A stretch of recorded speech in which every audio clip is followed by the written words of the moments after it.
Day one post-game news conference with the Saints of St. Martin's after their comeback in the 7th inning against Dixie State. Just a couple of runs short, a 7-5 decision for the Red Storm. Joining us from left to right are Christina DeMar, head coach Rick Noren, and Mary Detling. Coach, obviously the first 6 innings didn't go your way, but how did your team build momentum in that 7th inning, and then some overall thoughts of the game, if you don't mind?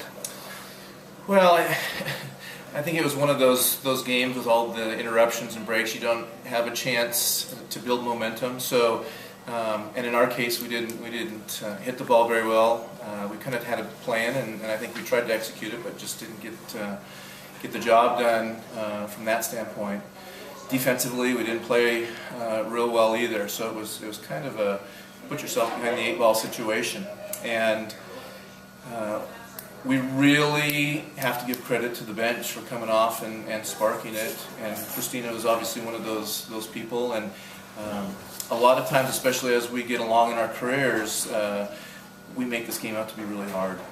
And sometimes we just need to be reminded that it's really not as hard as we make it out to be. So I think that's kind of what summed up that last inning. Was some kids came in that kept it simple and loved playing the game, had fun.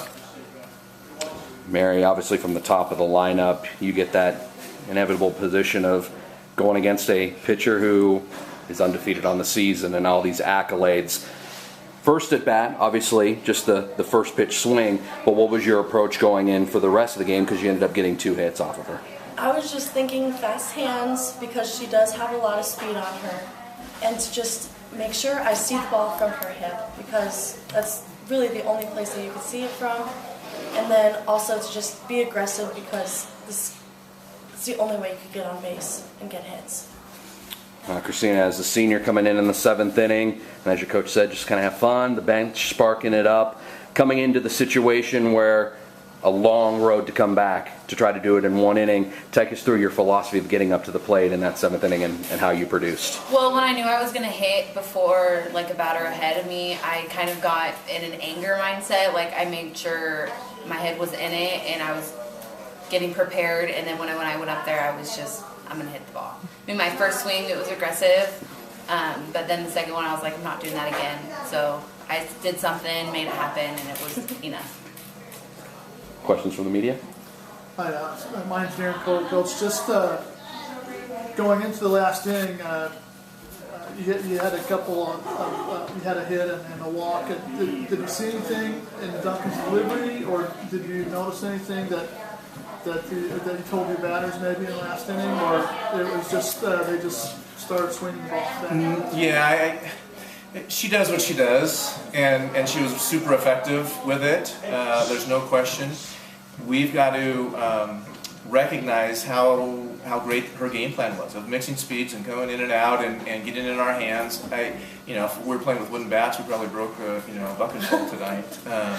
But it was one of those things that our players, because we had talked about pregame, and we knew coming in what our plan was going to be, and it took some kids coming off the bench to execute, and that's really a proud moment for me, for kids to step in and do some great things like that. So I don't think there was anything different that we saw. We just had kids step up and do what we had asked them to do. Mary, for that last inning, what's something that you and all the players can take from that to apply for the game tomorrow? Just to know that we need to be aggressive like we were in that last inning, not give up, have confidence up at the plate, because that's the only way that we'll be able to score and win the games. Coach, your team had traveled the furthest by far. Do you think that has any effect on the games in the tournament? I don't know. Yesterday was a really hard travel day for sure. It was leaving campus at 5:30, and I don't think we pulled in here till we were supposed to be here at 5:30, so it was after 5:30 when we pulled in. So that was a long day of travel. But no, I don't think so. If we were running a marathon or something, maybe that would be it. But we run 60 feet, so it's not too taxing. I just think that this game is all about confidence and mental toughness, and if I knew how to bring it out in kids every time, I'd be a genius. But it's just one of those things that each kid individually has to figure out on their own, and that's why it's such a great life lesson, because we talk about dealing with failure in this game all the time, and this lesson tonight hit some of them pretty hard. So it'll be a real challenge for them tomorrow and for the rest of their lives. Final question, give us a sneak peek of what the team motto or the team thought going into sleep tonight and then getting ready for Chico State tomorrow. Well, I just heard we're going to Denny's, so I think that's probably what we're doing is going to get some food.